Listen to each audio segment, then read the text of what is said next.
There's not much better than a hot shower after a long day. But naturally, if you love it, the Biden administration wants to take it away. That's right. Hot water heaters are the next target of the Department of Energy as the agency is proposing new efficiency standards that would require residents to replace their existing systems to meet the administration's new green energy goals. But don't you worry, says KJP. We've got a couple of years until you have to replace yours. How many more home appliances will Americans eventually have to replace then because of regulations? So just to be clear, when it comes to water heaters, and it is proposed, what has been put forward, and if it is enacted, it would not take it into effect until 2029. So let's not forget that. So we want to make sure that we have the facts out there.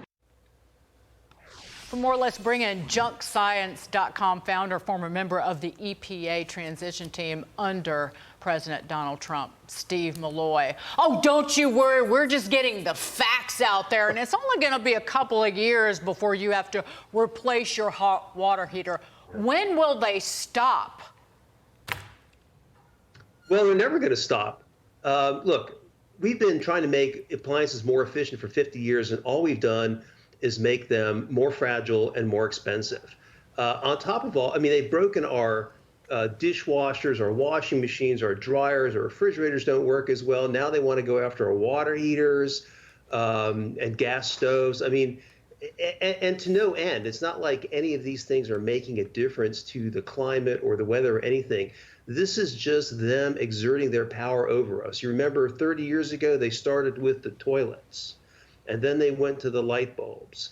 And now they feel that they can change and require us to buy anything they want.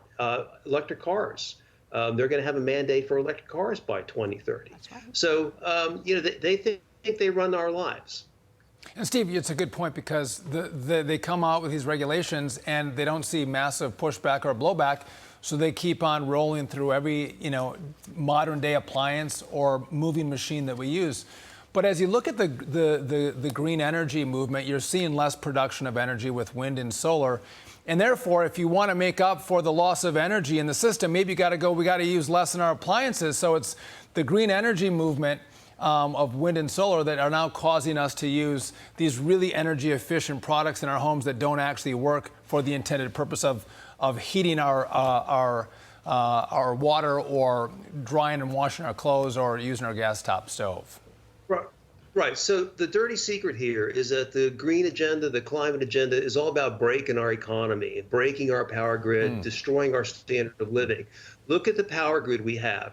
It's rickety as it is. The Greens are making it worse by taking away our baseload power like coal plants and gas plants. You can't build a new nuclear plant. We're just left with wind and solar. And at the same time, we're burdening the grid with electric vehicles. Each electric vehicle charging at home is like having an air conditioner. So we're burdening the grid, destroying the grid, and this is somehow supposed to work. It's not going to. It's going to be a disaster.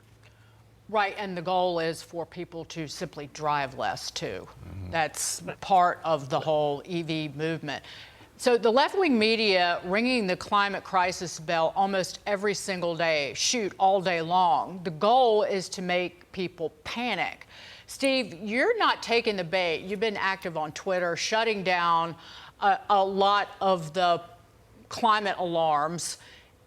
Is there any science behind these claims? We could go through some of the, hottest, the Earth just broke the record for the hottest day in 120,000 years, that kind of stuff.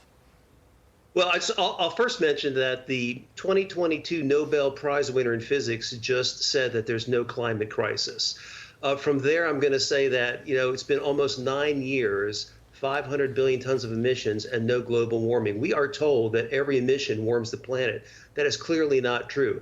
As to what's, we've heard that July is going to be the hottest on record. July 3rd and 4th were the hottest days ever. That was total nonsense. Even the government has run away from that.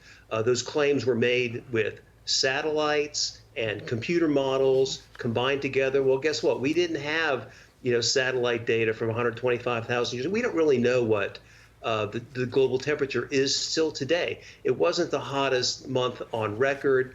on the satellite record in human history, like it's been claimed. In Phoenix, for example, okay, yeah, it's hot in Phoenix. It's very hot in Phoenix, no question about that. But it's not hotter weather. What's going on in Phoenix that makes it so unusual is that over the last 50 years, there's been a lot of urban heat island buildup in Phoenix. That's all the concrete, all the civilization that's going on. It's artificially warmed up the temperatures to about 5 degrees. So this nonsense we hear about, 24 straight days of over 110 degrees, that is false, because you have to back out the 5 degrees to get the real weather, the real temperature due to weather. And when you do that, it's only really a few days over 110 degrees consecutively. So there's a lot of misinformation going on in the media. The AP likes to talk about this. The AP is funded by left-wing organizations to spew climate propaganda, and it does a great job at it. Steve, when they tell us that the science is settled, alarm bells should go off because they can't back up their claims, so they don't want to debate. Steve Milloy, thanks for joining us. Good stuff, and check out his Twitter. It's Thanks awesome. for having me.